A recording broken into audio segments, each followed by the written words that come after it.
একজন ভয়ঙ্কর অপরাধীকে জনসমক্ষে যেভাবে হাঁটিয়ে আনা হয় ঠিক সেভাবেই ভেনেজুয়েলার শক্তিশালী প্রেসিডেন্ট নিকোলাস মাদুরোকে বিশ্ববাসীর সামনে প্রকাশ্যে ভিডিও করে হাঁটিয়ে আনা হলো। আমেরিকা যে পুরো বিশ্বের একছত্র অধিপতি তা এই দৃশ্যের মাধ্যমেই দিনের আলোর মতো পরিষ্কার। এই ভিডিও প্রকাশ করেছে হোয়াইট হাউসের সরকারি র্যাপিড রেসপন্স অ্যাকাউন্ট। ক্যাপশনে লেখা হয়েছে, পার্ক ওয়াক করানো হলো। এর অর্থ দাঁড়াচ্ছে অপরাধীকে জনসমক্ষে হাঁটিয়ে নেওয়া হলো। ভিডিওতে দেখা যাচ্ছে কালো হুডি পরা অবস্থায় একটি করিডোর দিয়ে হেঁটে যাচ্ছেন মাদুরো। সেখানকার নীল রঙের কার্পেটে মাদক নিয়ন্ত্রণ সংস্থা নিউ ইয়র্ক বিভাগ লেখাও স্পষ্ট। কালার এক্সপার্ট, জর্জ স্যাপ এবং মাইল্ড অন হ্যান্ডস টেকনোলজি সমৃদ্ধ অরিক্স ক্রিস্টাল ওয়াশ আপনার লন্ড্রি এক্সপার্ট। স্থানীয় সময় শনিবার শেষ রাতে ভেনেজুয়েলার প্রেসিডেন্ট নিকোলাস মাদুরো এবং ফার্স্ট লেডিকে কমান্ডো কায়দায় ধরে নিয়ে যায় মার্কিন বাহিনী।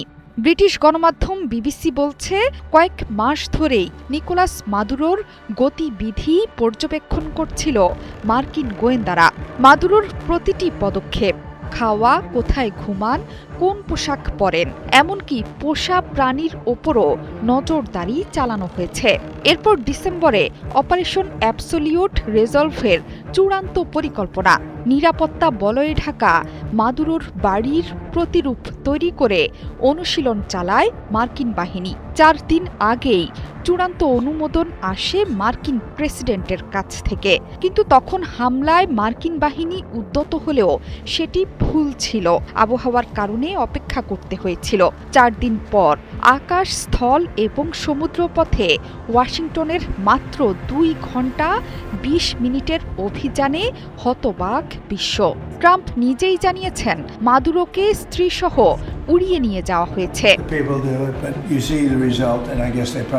মাদুরোকে তুলে নেয়ার 15 ঘন্টা পর তাকে বহনকারী উড়োজাহাজ যুক্তরাষ্ট্রের নিউ ইয়র্ক সিটি থেকে প্রায় 70 কিলোমিটার দূরে থাকা স্টুয়ার্ট এয়ার ন্যাশনাল গার্ড বিমান ঘাঁটিতে অবতরণ করে।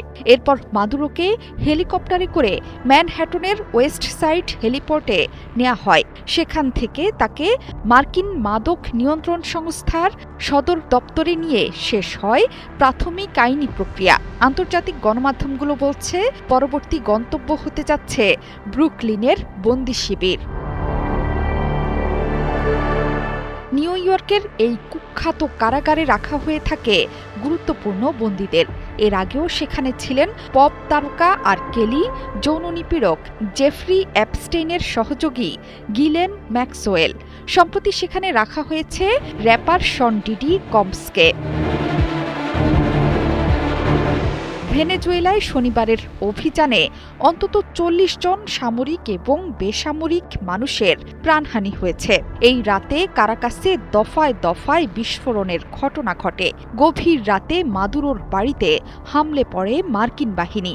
সেখান থেকে স্ত্রীসহ বিমানে করে নিয়ে যাওয়া হয়েছে মার্কিন যুদ্ধজাহাজে। জাহাজে অবস্থান করা মাদুরোর ছবিতে তোলপাড় ওঠে পুরো বিশ্বে। ট্রাম্পের প্রথম মেয়াদে মাদুরোর বিরুদ্ধে নিউ ইয়র্কের সাউদার্ন ডিস্ট্রিক্ট আদালতে কোকেন আমদানির ষড়যন্ত্রের মামলা করা হয়েছিল। জোহরা চৌধুরী সেতু, ৭১।